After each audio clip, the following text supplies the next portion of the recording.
Hajar. Perkenalkan, nama saya Dewi Santi Hotnasari Nababan. Saya merupakan calon guru penggerak Angkatan 10 SMA Negeri 1 STM Hilir, Kabupaten Deli Serdang, Provinsi Sumatera Utara. Di sini saya akan melakukan tugas aksi nyata modul 1-4 budaya positif, yaitu saya akan mendesiminasikan budaya positif ke rekan-rekan sesama guru di SMA Negeri 1 STM Hilir dengan fasilitator Bapak Sandro Tobing dan PP Ibu Maisara. Selamat menikmati. Baik, selamat pagi Bapak Ibu hebat dimanapun berada. Terima kasih sudah bergabung bersama saya di kegiatan diseminasi budaya positif untuk menyelesaikan tugas aksi nyata modul 1-4. Saya Dewi Santi Hotnasari Nababan, CGP Angkatan 10 SMA Negeri 1 STM Hilir, Kabupaten Deli Serdang, Provinsi Sumatera Utara. Untuk memulai kegiatan kita pada pagi hari ini, pagi menjelang siang, ada baiknya kita berdoa dulu. Untuk kali ini, doa akan dibawakan oleh Ibu Erika. Kepada Ibu Erika kami persilahkan waktunya, Bu.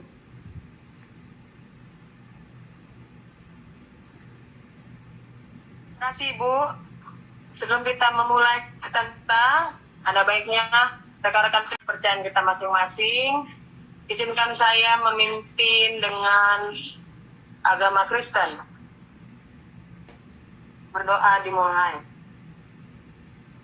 Terima kasih Bapak yang baik buat berkat Tuhan hari ini. Sebentar lagi kami akan memulai kegiatan kami, kiranya Tuhan berkati, Tuhan yang lancarkan dari awal pertengahan hingga akhirnya. Demikian doa kami, dalam nama Yesus kami berdoa. Amin. Amin. Terima kasih untuk Ibu Erika yang sudah membawakan doa. Ibu-ibu hebat, bagaimana kabarnya hari ini? Luar biasa, Bu, luar biasa. Luar biasa ya. Baik, di tengah-tengah kesibukan Bapak Ibu dalam hal mengoreksi lembar jawaban dan membuat nilai, maaf jika saya mengganggu waktu Ibu, tapi ini merupakan tugas saya sebagai CGP untuk mendiseminasikan apa yang saya pelajari mengenai budaya positif ke ibu-ibu yang ada di SMA Negeri 1 STM Hilir. Baik, kita akan masuk. Saya akan share screen. Sebentar ya ibu-ibu ya.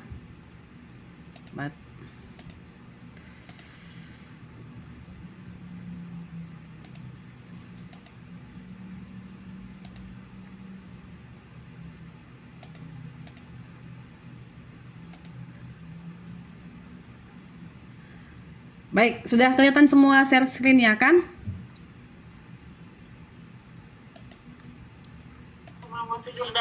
Sudah. Nah, saya akan menjelaskan sebelum kita masuk ke budaya positif, ini adalah mengenai filosofi pemikiran Ki Hajar Dewantara. Menurut Ki Hajar Dewantara ini, pendidikan ini adalah menuntun.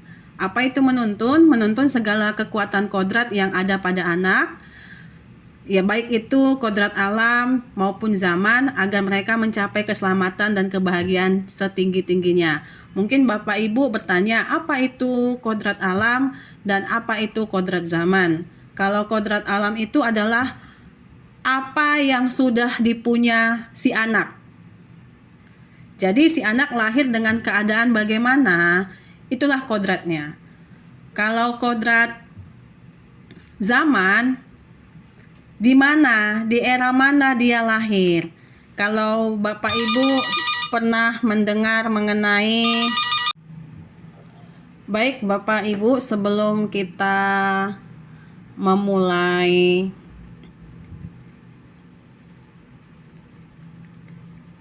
kegiatan kita mengenai budaya positif, di sini saya hanya ingin pertama sekali membagikan kepada Bapak Ibu bagaimana filosofi pemikiran dari Ki Hajar Dewantara. Nah, pemikiran dari Ki Hajar Dewantara ini, pendidikan adalah menuntun segala kekuatan kodrat yang ada pada anak, baik itu kodrat alam dan kodrat zaman, agar mereka mencapai keselamatan dan kebahagiaan setinggi-tingginya. Jadi kita dalam mendidik anak-anak itu harus melihat mereka itu berada pada zaman yang mana. Apakah mereka generasi X, generasi Y, generasi Z, atau generasi yang sekarang terbaru ya, Alpha. Kalau menurut saya kita sekarang mendidik anak yang pada generasi Alpha. Jadi di generasi Alpha itu mereka sudah sibuk dengan teknologi yang tinggi. Jadi kita harus mengikuti cara pendidik mereka dengan menggunakan teknologi-teknologi yang ada. Nah, berikutnya filosofi pemikiran Ki Hajar Dewantara, pendidikan menghamba pada murid. Apa ini? Pendidikan haruslah berpihak pada murid sesuai dengan minat, bakat, dan kemampuan anak. Kita tidak bisa lagi memaksa si anak ini bisa matematika, padahal dia mampu belajar bahasa Indonesia dan sebaliknya. Berikutnya, guru ibarat petani, sekolah ibarat lahan atau tanah, dan murid ibarat benih. Kita ini hanya bisa menuntun tumbuhnya benih dan merawatnya. Baik, selanjutnya budaya positif. Apa itu budaya positif? Budaya positif ini adalah budaya yang akan menimbulkan rasa aman dan nyaman pada murid dalam proses pembelajarannya. Jadi budaya positif juga dapat mendorong murid untuk berpikir, bertindak, dan mencipta sebagai proses memerdekakan dirinya sehingga murid lebih mandiri dan lebih bertanggung jawab. Nah, budaya positif ini ada 6 nanti yang akan kita pelajari di budaya positif ini ya. Yang pertama ini adalah mengenai disiplin positif dan nilai kebajikan universal. Berikutnya teori motivasi, hukuman, penghargaan, dan restitusi, keyakinan kelas, kebutuhan dasar manusia, posisi kontrol, dan segitiga restitusi. Kita akan membahas hari ini 6 topik ya, ibu-ibu. Sudah siap ya? Oke. Semua konsentrasi. Coba dulu. Ini pertanyaan pemantik ya. Saya bacakan ya. Anda dan teman Anda akan melakukan kegiatan cobalah buka. Anda adalah A. Misalnya ini ya, Bu Erliani. Jadi tugas Bu Erliani dia mengepalkan salah satu tangannya. Coba kepalkan, Bu. Oke. Ada yang di samping Ibu?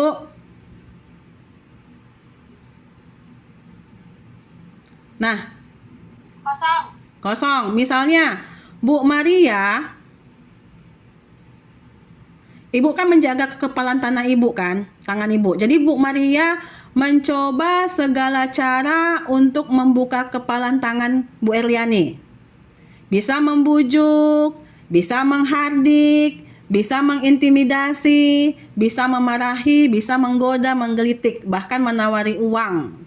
Jika Ibu Erliani bersedia membuka kepalan tangannya. Nah, kalau Ibu Erliani misalnya mengepal tangannya di pujuk Bu Maria, Ibu mau nggak membukanya?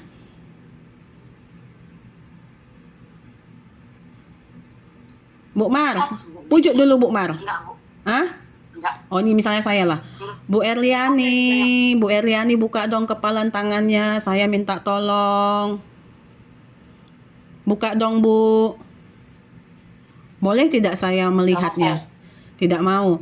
Bu, nanti kalau Ibu mau buka, saya kasih deh Ibu nenas. Mau juga saya, Bu. Oh, atau gini Bu, nanti kalau Ibu buka tangan Ibu, nanti apa ya? Saya traktir Ibu makan ayam cingkrak. Oh, boleh lah. Oke, berarti Bu Erliani bersedia ya membuka tangannya. Nah, Bapak Ibu kalau di sini siapa yang kontrol? Saya atau Ibu Erliani? Siapa yang memegang kendali kontrol untuk membuka tangan dan menutup kepalan tangan? Saya atau Ibu Erliani? Pastinya Ibu Ibu Erliani, iya. Jadi karena dengan pujukan kita, dia bersedia membuka atau menutup kepalan tangannya. Nah, Dr. William Glasser dalam kontrol teori, dia mengatakan bahwa ilusi guru mengontrol murid. Pada dasarnya kita tidak dapat memaksakan murid untuk berbuat sesuatu. Jika murid tersebut memilih untuk tidak melakukannya. Jadi ilusi bahwa semua penguatan positif efektif dan bermanfaat. Dan yang terakhir bahwa orang dewasa memiliki hak untuk memaksa. Nah ini yang selama ini kita lakukan di siswa kita. Kita memaksa keinginan kita. Oke. Yang berikutnya disiplin. Disiplin sering dikatakan tata tertib, teratur, dan keteraturan atau peraturan. Disiplin diri dapat membuat seorang menggali potensinya menuju kepada sebuah tujuan, sesuatu yang dihargai dan bermakna. Dengan kata lain, disiplin diri juga mempelajari bagaimana cara kita mengontrol diri dan bagaimana menguasai diri untuk memilih tindakan yang mengacu pada nilai-nilai yang kita hargai. Baik, kita mau melihat nilai-nilai kebajikan.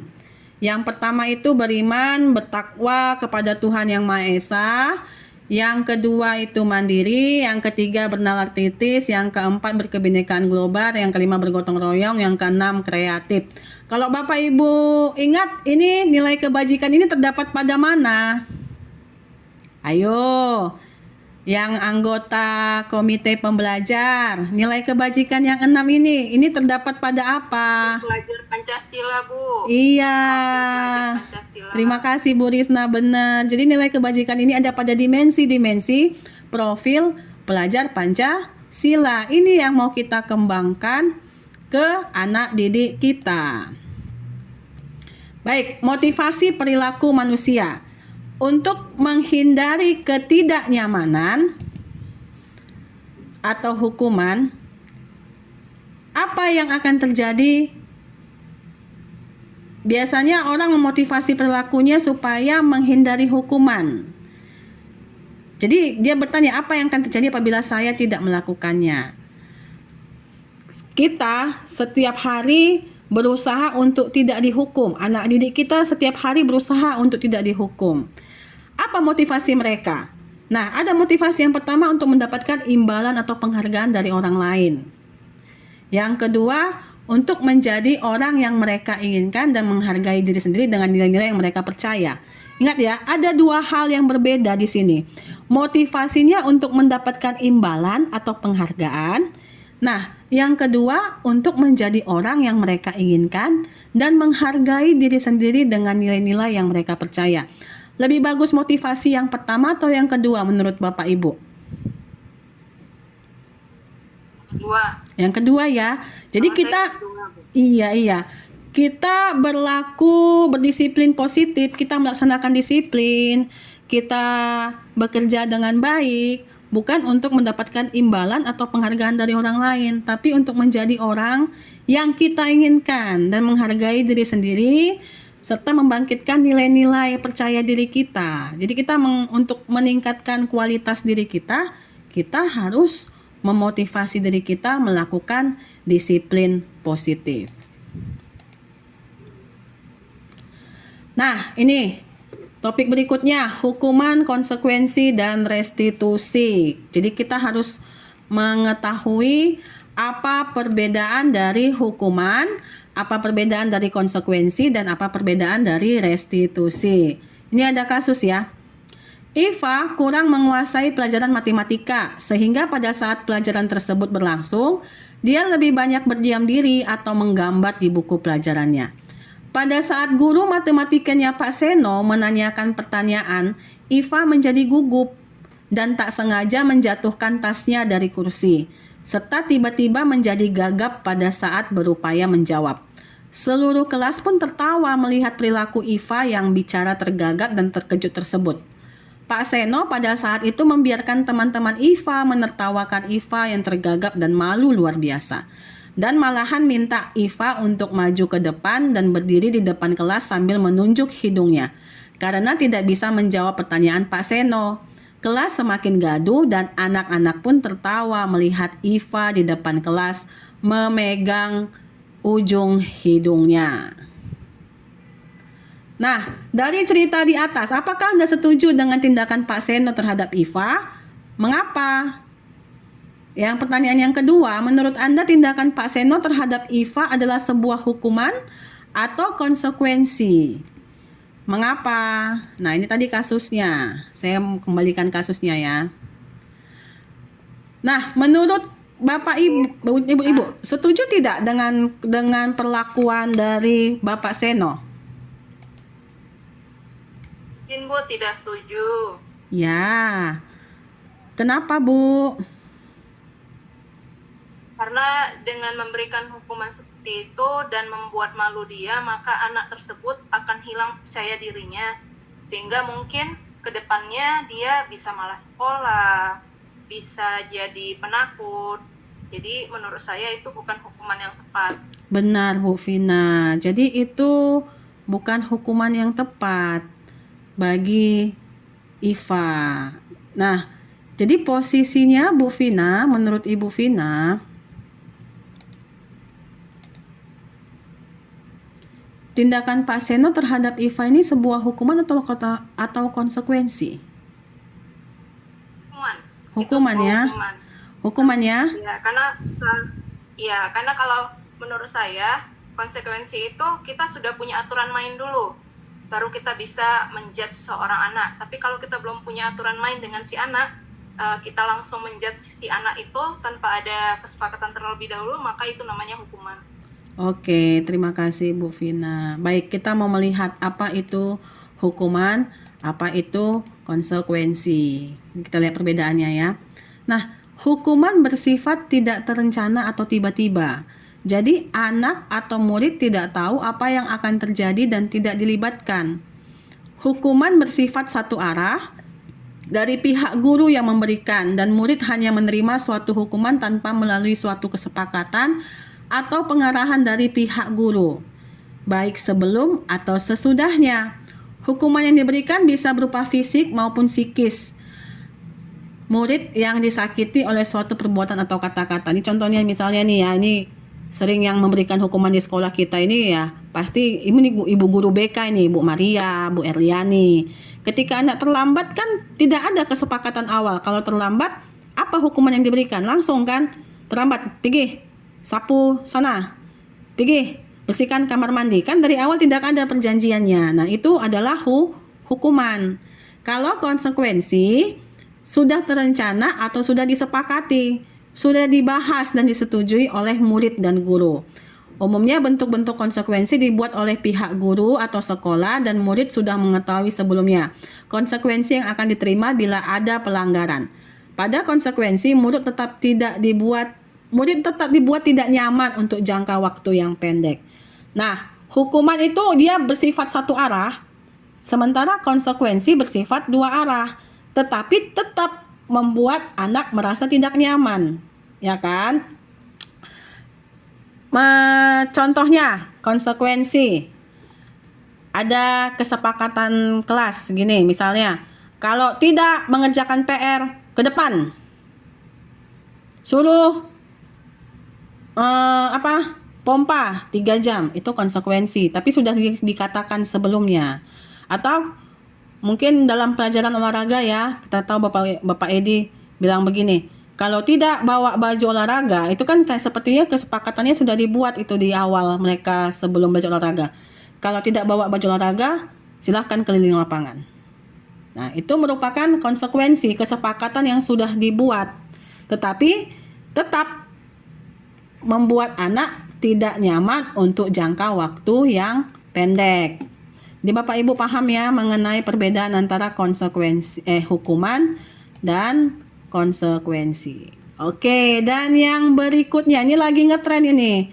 Kalau nggak salah di PMM kita pilih restitusi topiknya ya. Apa ini restitusi? Restitusi ini adalah proses menciptakan kondisi bagi murid untuk memperbaiki kesalahan mereka, sehingga mereka bisa kembali pada kelompok mereka dengan karakter yang lebih kuat.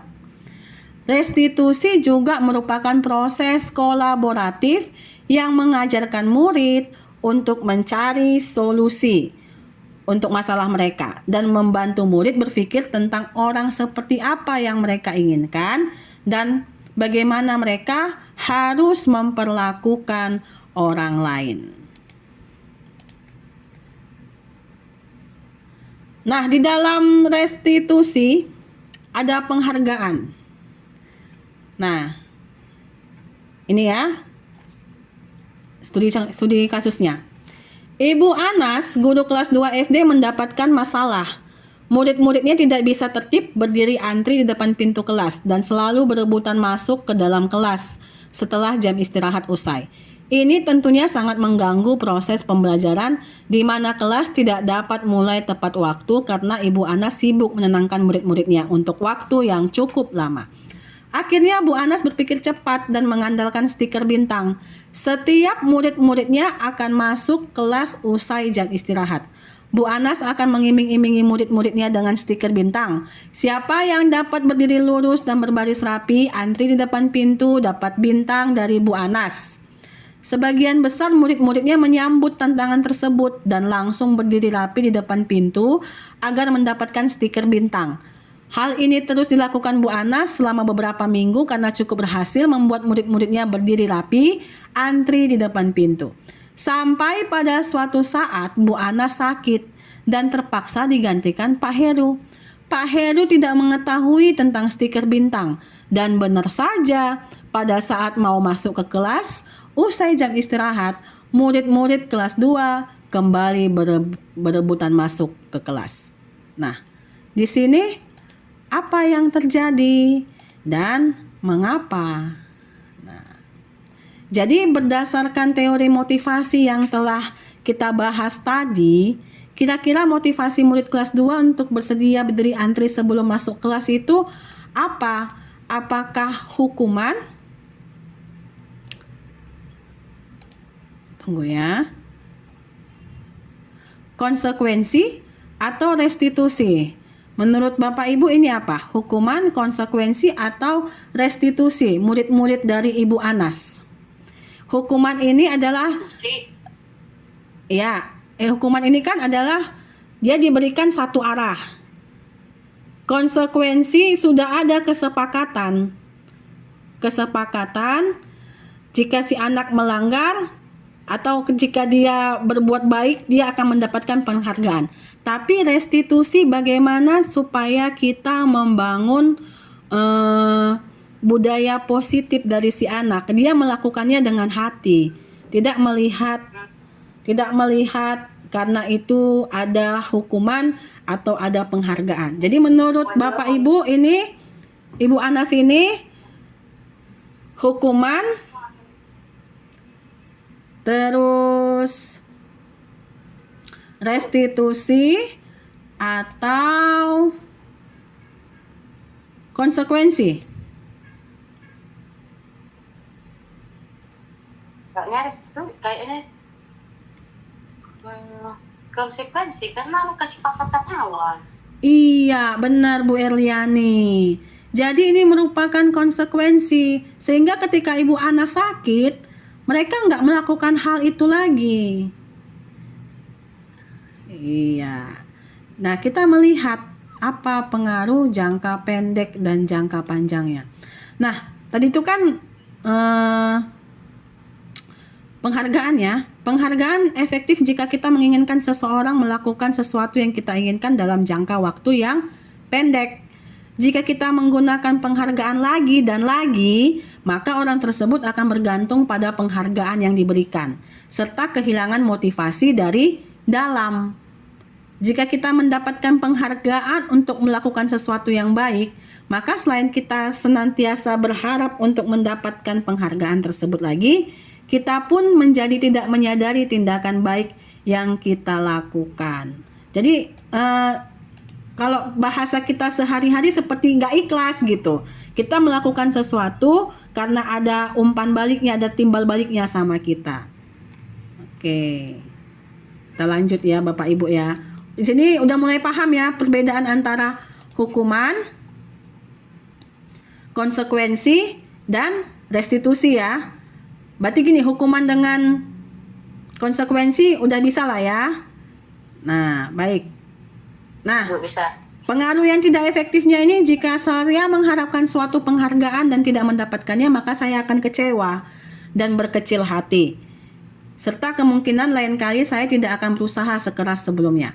Jika kita memberikan seseorang suatu penghargaan untuk melakukan sesuatu, maka kita harus terus-menerus memberikan penghargaan itu jika kita ingin orang tersebut meneruskan perilaku yang kita inginkan. Orang yang berusaha berhenti merokok atau orang yang berusaha diet menguruskan badan, bila diberikan penghargaan hampir pasti tidak berhasil. Benar tidak ini ya? Yang lagi diet? Sepertinya benar ya. Baik, penghargaan ini bisa merusak hubungan. Ketika seseorang diberi penghargaan atau dipuji di depan orang banyak, maka yang lain akan merasa iri. Dan sebagian dari mereka akan tidak menyukai orang yang diberikan penghargaan tersebut. Jika seorang guru sering memberikan penghargaan kepada murid-muridnya, besar kemungkinan murid-muridnya termotivasi hanya untuk menyenangkan gurunya. Jadi mereka tidak akan bersikap jujur kepada guru tersebut. Oke, yang selanjutnya, penghargaan ini bisa mematikan kreativitas. Murid-murid diminta berpikir mengenai hadiah atau penghargaan yang bisa mereka dapatkan bila berhasil menulis sebuah puisi. Kreativitas kelompok murid-murid ini menjadi berkurang dibandingkan dengan yang tidak diberitahukan tentang hadiah yang bisa mereka terima. Jadi penghargaan ini menghukum. Memberikan penghargaan dan hukuman adalah hal yang sama, karena keduanya mencoba mengendalikan perilaku seseorang. Karena orang pada dasarnya tidak suka dikendalikan dalam jangka waktu yang lama. Penghargaan akan terlihat sebagai sebuah hukuman. Baik, yang berikutnya kita belajar mengenai keyakinan kelas. Mengapa keyakinan kelas ini? Kenapa bahasanya keyakinan kelas? Kenapa tidak peraturan kelas saja? Nah, mengapa kita memiliki peraturan tentang penggunaan helm pada saat mengendarai kendaraan roda 2 motor? Mengapa kita memiliki peraturan tentang penggunaan masker dan mencuci tangan setiap saat? Menurut Bapak Ibu, seandainya peraturan ini tidak dibuat, apakah Bapak Ibu masih menggunakan helm atau masih menggunakan masker? Jawab dalam hati masing-masing ya Bapak Ibu. Baik. Nilai-nilai keselamatan atau kesehatan inilah yang kita yakini sebagai nilai-nilai kebajikan yang universal. Seseorang akan lebih tergerak dan bersemangat untuk menjalankan keyakinannya daripada hanya sekedar mengikuti serangkaian peraturan tertulis tanpa makna. Murid-murid pun demikian. Mereka perlu mendengarkan dan memahami arti sesungguhnya tentang peraturan-peraturan yang diberikan. Apa nilai-nilai kebajikan di balik peraturan tersebut? Apa tujuan utamanya? Dan menjadi tidak tertarik atau takut sehingga hanya sekedar mengikuti serangkaian peraturan-peraturan yang mengatur mereka tanpa memahami tujuan mulianya. Jadi tips membuat keyakinan kelas. Kalau peraturan kelas ya Bu, kalau peraturan kelas itu biasanya kan ada satu arah. Ini keyakinan kelas ini dari dua arah, antara guru dan murid. Keyakinan kelas bersifat lebih abstrak daripada peraturan yang lebih rinci dan konkret. Keyakinan kelas berupa pernyataan-pernyataan universal. Pernyataan keyakinan kelas senantiasa dibuat dalam bentuk positif. Keyakinan kelas hendaknya tidak terlalu banyak sehingga mudah diingat dan dipahami oleh semua warga kelas. Keyakinan kelas sebaiknya sesuatu yang dapat diterapkan di lingkungan tersebut. Semua warga kelas hendaknya ikut berkontribusi dalam pembuatan keyakinan kelas lewat kegiatan curah pendapat. Bersedia meninjau kembali keyakinan kelas dari waktu ke waktu. Saya rasa mengenai keyakinan kelas Bapak Ibu pasti sudah paham karena rata-ratanya semua lulusan PPG ini. Kita lanjut ya. Baik, kita lanjut ke 5 kebutuhan dasar manusia. Ada 5 kebutuhan dasar manusia: kebutuhan bertahan hidup, kasih sayang dan penerimaan, kebebasan, kesenangan, dan penugasan. Seorang murid yang tidak begitu berhasil secara akademik mungkin kebutuhannya akan penguasaan tidak terpenuhi di sekolah. Oleh karena itu, mungkin dia akan mencoba untuk memenuhi kebutuhan dasarnya akan penguasaan dengan mencoba mengatur orang lain di lapangan bermain atau bahkan menyakiti mereka secara fisik. Sebagai guru, kita dapat melibatkan dalam kegiatan yang memberi peluang murid tersebut membuat pencapaian yang berarti. Nah, seorang yang tidak merasa diterima oleh teman-temannya, kebutuhannya akan kasih sayang dan rasa diterima tidak terpenuhi. Oleh karena itu, dia mungkin akan memiliki satu teman dan memisahkan diri yang lain. Sebagai guru, kita bisa membangun hubungan yang bisa membangun kepercayaan dan keintiman dengan anak ini. Jadi mungkin kita sering melihat anak-anak kita yang kurang perhatian, itu pasti penyebabnya dari konsekuensi yang diterima mereka, baik itu dari lingkungan sekolah ataupun dari lingkungan rumah. Nah, kita masuk ke 5 posisi kontrol. Ada 5 posisi kontrol ya Bapak Ibu: penghukum, pembuat merasa bersalah, teman, pemantau, atau manajer. Oke, kita satu-satu melihat ya. Apa itu penghukum? Seorang penghukum bisa menggunakan hukuman fisik maupun verbal. Orang-orang yang menjalankan posisi penghukum senantiasa mengatakan bahwa sekolah memerlukan sistem atau alat yang dapat lebih menekan murid-murid lebih dalam lagi. Guru-guru yang menerapkan posisi penghukum akan berkata, "Patuhi aturan saya," atau "Awas, kamu selalu saja salah. Selalu, pasti selalu yang terakhir selesai." Guru seperti ini senantiasa percaya hanya ada satu cara agar pembelajaran bisa berhasil, yaitu cara dari guru tersebut. Nah, itu adalah posisi penghukum. Saya yakin Bapak Ibu, bahkan saya pun sebelum mempelajari modul ini, saya merupakan tipe orang yang penghukum. Saya menilai keberhasilan itu dari cara saya. Si murid berhasil itu kalau sesuai dengan cara saya. Nah, contohnya nih, terlambat lagi, pasti terlambat lagi, selalu datang terlambat. Kapan kamu tepat waktu? Nah, jadi kalau Bapak Ibu coba dulu memposisikan sebagai siswa yang dikatakan demikian. Bagaimana perasaan murid bila guru berbicara seperti itu pada saat muridnya datang terlambat? Nah, kemungkinan murid marah dan mendendam atau bersifat agresif. Bisa jadi sesudah kembali duduk, murid tersebut akan mencoret-coret bukunya atau meja tulisnya. Lebih buruk lagi, sepulang sekolah, murid melihat motor atau mobil Bapak Ibu guru dan akan menggores kendaraan tersebut dengan paku. Nah, itu adalah tadi penghukum ya Bapak Ibu. Nah, yang berikutnya pembuat merasa bersalah. Pada posisi ini biasanya guru akan bersuara lebih lembut. Pembuat rasa bersalah akan menggunakan keheningan yang membuat orang lain merasa lebih tidak nyaman atau bersalah atau rendah diri. Kata-kata yang keluar dengan lembut akan seperti, "Ibu sangat kecewa sekali dengan kamu. Berapa kali Bapak harus memberitahu kamu ya? Gimana coba kalau orang tua kamu tahu kamu berbuat begini?" Nah, di posisi ini murid akan memiliki penilaian diri yang buruk tentang diri mereka. Murid merasa tidak berharga dan telah mengecewakan orang-orang yang disayanginya.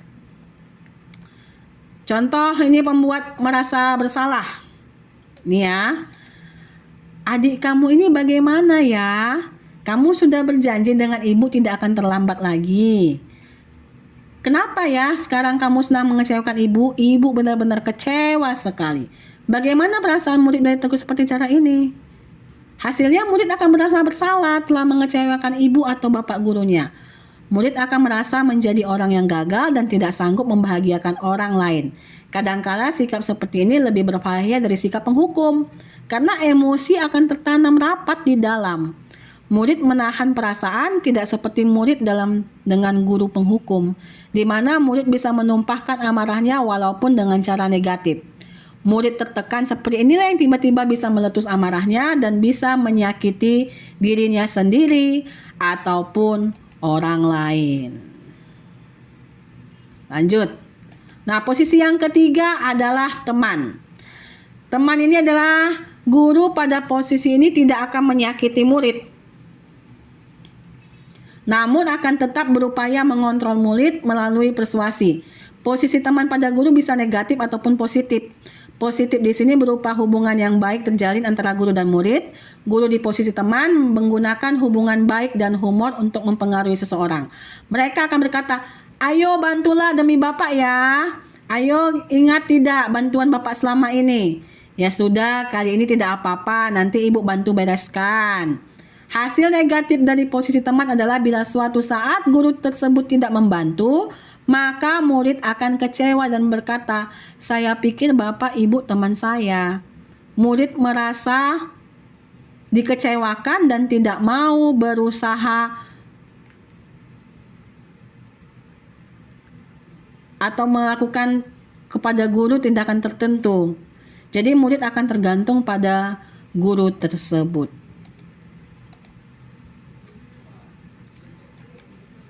Ini contohnya ya.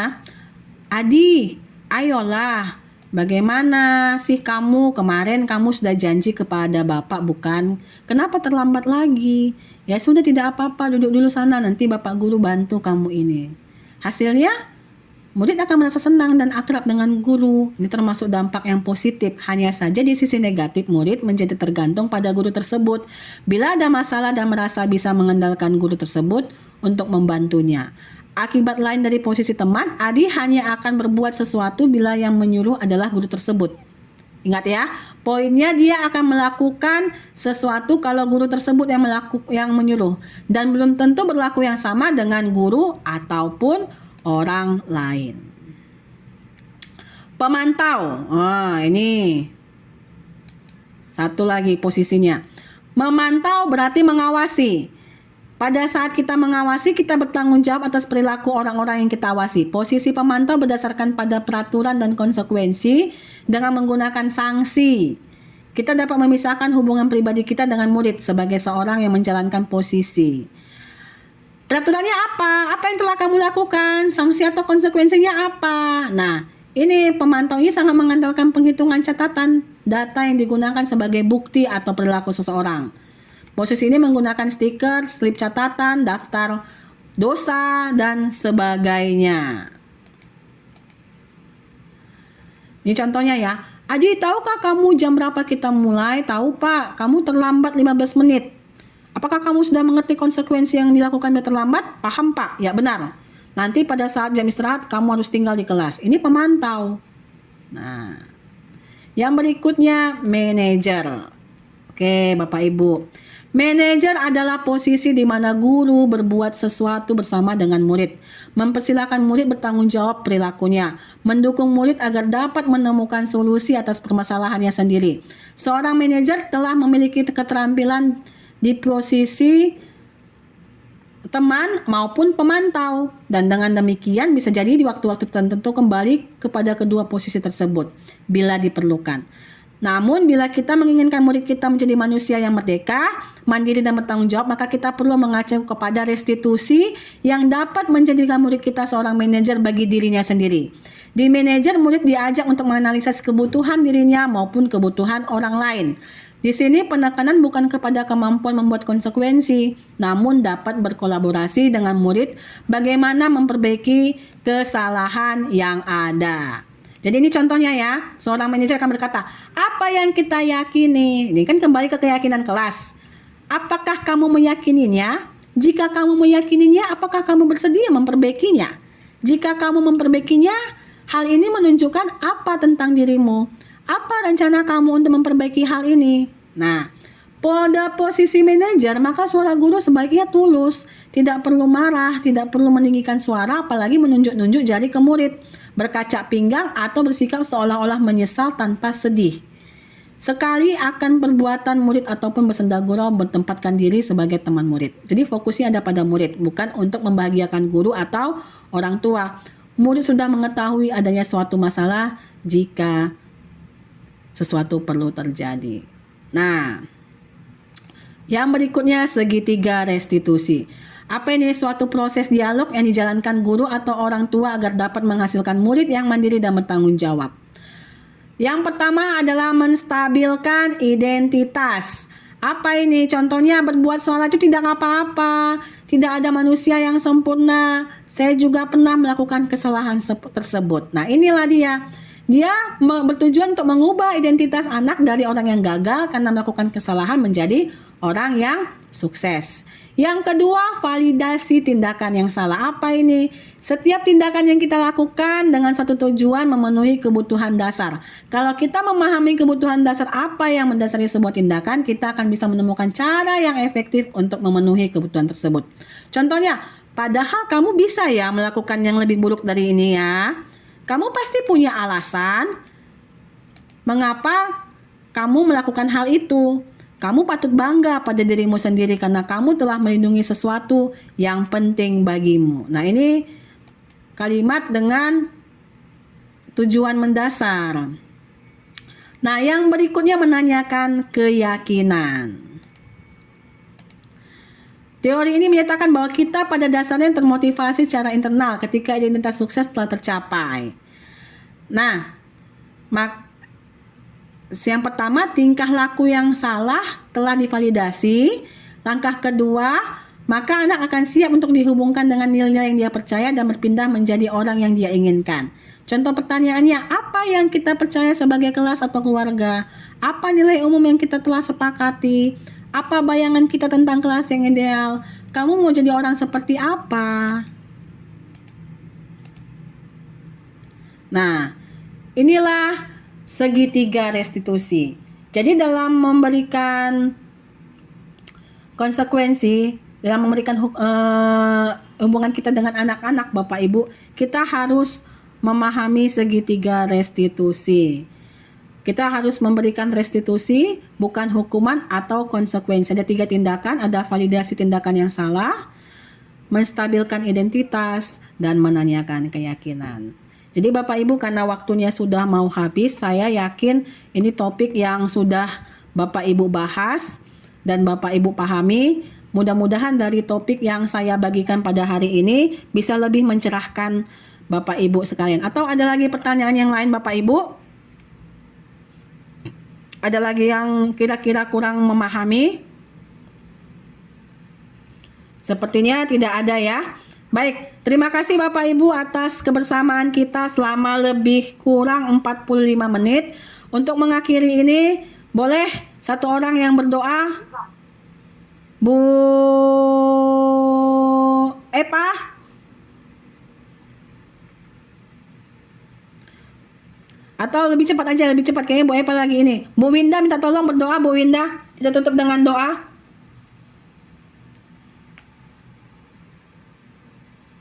Bu Dew. Oke, berdoa ya Bu. Baik, sebelum kita mengakhiri kegiatan ini, mari kita bersatu di dalam doa. Saya bawakan dari agama Kristen. Mari kita berdoa. Terima kasih Tuhan berkat siang hari ini. Terima kasih kegiatan Tuhan, kegiatan kami telah selesai Tuhan. Kiranya melalui kegiatan ini kami mendapatkan ilmu yang diberikan oleh Bu Dewi, kiranya kami bisa pakaikan untuk kebenaran kami dalam kerja. Terima kasih Tuhan. Kegiatan ini dilakukan Amin. Amin. Terima kasih Bu Winda. Terima kasih Bapak Ibu guru hebat dimanapun berada. Mudah-mudahan setelah mendapatkan topik mengenai disiplin positif bisa mencerahkan ilmu-ilmu Bapak Ibu sekalian. Saya pamit, mohon undur diri. Sampai ketemu di pertemuan berikutnya. Terima kasih.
Ibu dengar dari ketua kelas kamu habis berantem dengan Angel ya? Harusnya sama bisa karena Angel terus-menerus mencontek pekerjaan saya. Bukan hanya PR, tapi tugas-tugas juga selalu dicontek oleh Angel. Wajar sih memang kalau kamu marah. Seandainya ibu di posisi demikian, mungkin ibu juga marah. Jadi, apa yang kamu lakukan terhadap Angel? Saya marah-marah, Bu. Saya juga memaki-maki Angel. Dan tanpa sadar saya memukul meja Angel. Oh, begitu. Pasti kamu berbuat begitu ada alasannya. Iyalah Bu, masa saya diam aja? Saya kan sudah bersusah payah mengerjakan soal, tetapi Angel hanya mencontek dan tidak mau berusaha. Ya, ibu paham. Tapi begini, sekarang coba kita pikirkan tindakan kamu sampai memukul meja, apakah sesuai dengan keyakinan yang sudah kita buat di kelas? Tidak, Bu. Menurut kamu, keyakinan kelas apa yang sudah kita langgar? Tidak menghargai teman sekolah saya. Jadi menurut kamu pentingkah menghargai teman sekelas? Penting, Bu. Jadi, kalau menurut kamu itu penting, keyakinan apa yang harus kamu lakukan pada saat kamu sedang marah? Lebih bersabar, Bu. Jadi kamu bersedia memperbaiki masalah ini? Bersedia. Apa yang akan kamu lakukan untuk memperbaiki kesalahanmu? Saya akan lebih bersabar dan dapat mengontrol emosi saya. Jika ada teman yang mencontek, saya akan melaporkannya kepada wali kelas ataupun guru mata pelajaran. Iya, tepat sekali tindakan kamu sama. Ibu harap tindakan yang kamu katakan hari ini bisa kamu lakukan ke depannya. Tetap semangat di kelasnya. Baik, silakan kembali ke kelas. Terima kasih ya, Bu. Selamat pagi teman-teman, perkenalkan nama saya Sarah Mauli dari kelas 11 Bio 1. Di sini saya sangat senang berdiskusi dengan Bu Dewi karena saya dapat lebih bersabar dan dapat mengontrol emosi saya di saat saya mengalami masalah. Misalnya, bertengkar dengan teman sekelas. Di sini saya mengucapkan banyak terima kasih kepada Bu Dewi.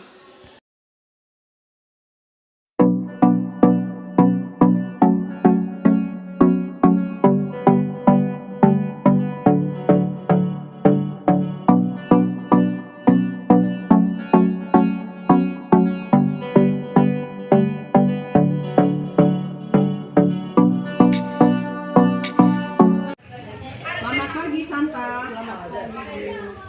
Tadi ibu dengar dari guru piket, Santa sudah sering terlambat sekolah.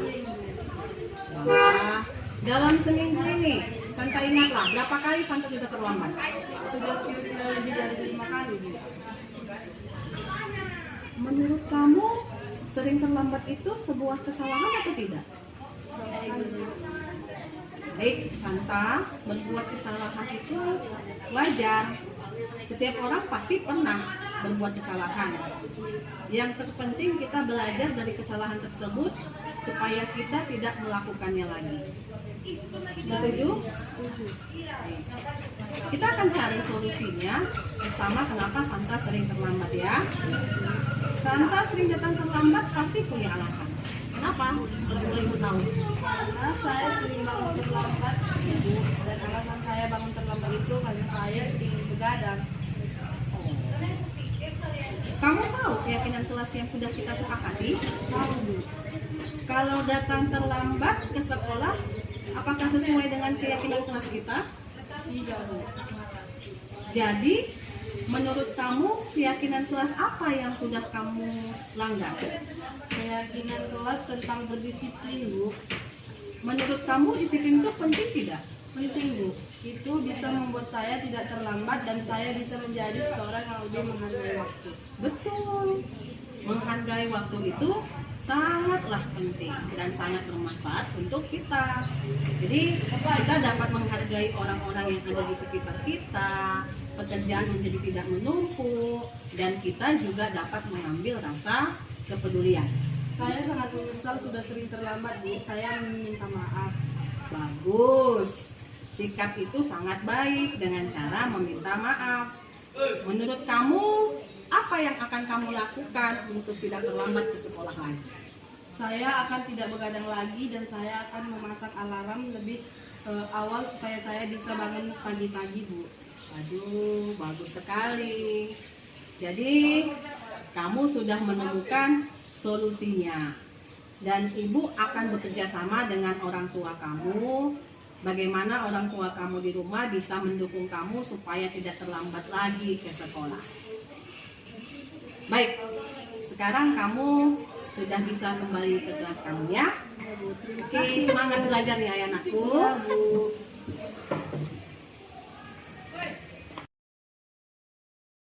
Selamat pagi teman-teman, perkenalkan nama saya Elisanta Sevenia Berhuta Barat dari kelas Bio Geopispin 1. Di sini saya ingin mengatakan bahwa saya sangat senang berdiskusi dengan Bu Dewi karena Bu Dewi saya bisa menyelesaikan masalah keterlambatan saya dengan baik dan benar. Sekian dari saya, terima kasih.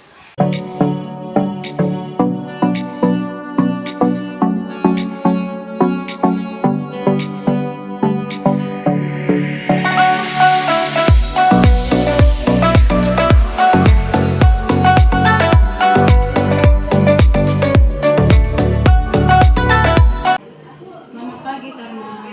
Selamat pagi, Bu. Ibu dengar dari ketua kelas kamu habis berantem dengan Angel ya? Iya, Bu. Habisnya Sarma kesal karena Angel terus-menerus mencontek pekerjaan Sarma. Bukan hanya PR, tapi tugas-tugas juga selalu dicontek oleh Angel. Wajar sih memang kalau kamu marah. Seandainya ibu di posisi demikian, mungkin ibu juga marah. Jadi, apa yang kamu lakukan terhadap Angel? Saya marah-marah, Bu. Saya juga memaki-maki Angel. Dan tanpa sadar saya memukul meja Angel. Oh, begitu. Pasti kamu berbuat begitu ada alasannya. Iyalah, Bu, masa saya diam aja? Saya kan sudah bersusah payah mengerjakan soal, tetapi Angel hanya mencontek dan tidak mau berusaha. Ya, ibu paham. Tapi begini, sekarang coba kita pikirkan tindakan kamu sampai memukul meja, apakah sesuai dengan keyakinan yang sudah kita buat di kelas? Tidak, Bu. Menurut kamu, keyakinan kelas apa yang sudah kita langgar? Tidak menghargai teman sekolah saya. Jadi menurut kamu pentingkah menghargai teman sekelas? Penting, Bu. Jadi, kalau menurut kamu itu penting, keyakinan apa yang harus kamu lakukan pada saat kamu sedang marah? Lebih bersabar, Bu. Jadi kamu bersedia memperbaiki masalah ini? Bersedia, Bu. Apa yang akan kamu lakukan untuk memperbaiki kesalahanmu? Saya akan lebih bersabar dan dapat mengontrol emosi saya. Jika ada teman yang mencontek, saya akan melaporkannya kepada wali kelas ataupun guru mata pelajaran. Iya, tepat sekali tindakan kamu sama. Ibu harap tindakan yang kamu katakan hari ini bisa kamu lakukan ke depannya. Tetap semangat di kelasnya. Baik, silakan kembali ke kelas. Terima kasih ya, Bu. Selamat pagi Sarma. Selamat pagi, Bu. Ibu dengar dari ketua kelas kamu habis berantem dengan Angel ya? Iya, Bu. Habisnya Sarma kesal karena Angel terus-menerus mencontek pekerjaan Sarma. Bukan hanya PR, tapi tugas-tugas juga selalu dicontek oleh Angel. Wajar sih memang kalau kamu marah. Seandainya ibu di posisi demikian, mungkin ibu juga marah. Jadi, apa yang kamu lakukan terhadap Angel? Saya marah-marah, Bu. Saya juga memaki-maki Angel. Dan tanpa sadar saya memukul meja Angel. Oh, begitu. Pasti kamu berbuat begitu ada alasannya. Iyalah, Bu, masa saya diam aja? Saya kan sudah bersusah payah mengerjakan soal, tetapi Angel hanya mencontek dan tidak mau berusaha. Ya, ibu paham. Tapi begini, sekarang coba kita pikirkan tindakan kamu sampai memukul meja, apakah sesuai dengan keyakinan yang sudah kita buat di kelas? Menurut kamu, keyakinan kelas apa yang sudah kita langgar? Tidak menghargai teman sekelas. Jadi menurut kamu pentingkah menghargai teman sekelas? Penting Bu. Jadi, kalau menurut kamu itu penting, keyakinan apa yang harus kamu lakukan pada saat kamu sedang marah? Lebih bersabar Bu. Jadi kamu bersedia memperbaiki masalah ini? Bersedia. Apa yang akan kamu lakukan untuk memperbaiki kesalahanmu? Saya akan lebih bersabar dan dapat mengontrol emosi saya. Jika ada teman yang mencontek, saya akan melaporkannya kepada wali kelas ataupun guru mata pelajaran. Iya, tepat sekali tindakan kamu sama. Ibu harap tindakan yang kamu katakan hari ini bisa kamu lakukan ke depannya. Tetap semangat di kelasnya. Baik, silahkan kembali ke kelas. Terima kasih ya Bu. Demikianlah aksi nyata yang sudah saya lakukan di SMA Negeri 1 STM Hilir. Semoga menginspirasi Bapak Ibu dimanapun kalian berada. Salam Guru Penggerak. Tergerak, bergerak, menggerakkan.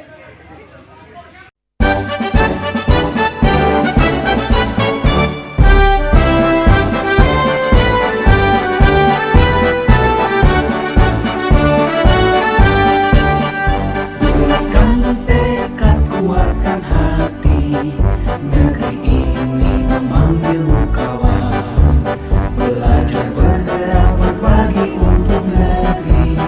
Guru penggerak, majukan pendidikan. Guru penggerak menghamba para murid. Kreatif, rancang pembelajaran.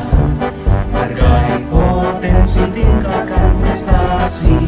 Lahirkan profil pelajar Pancasila. Belajar, bergerak, berbagi untuk negeri.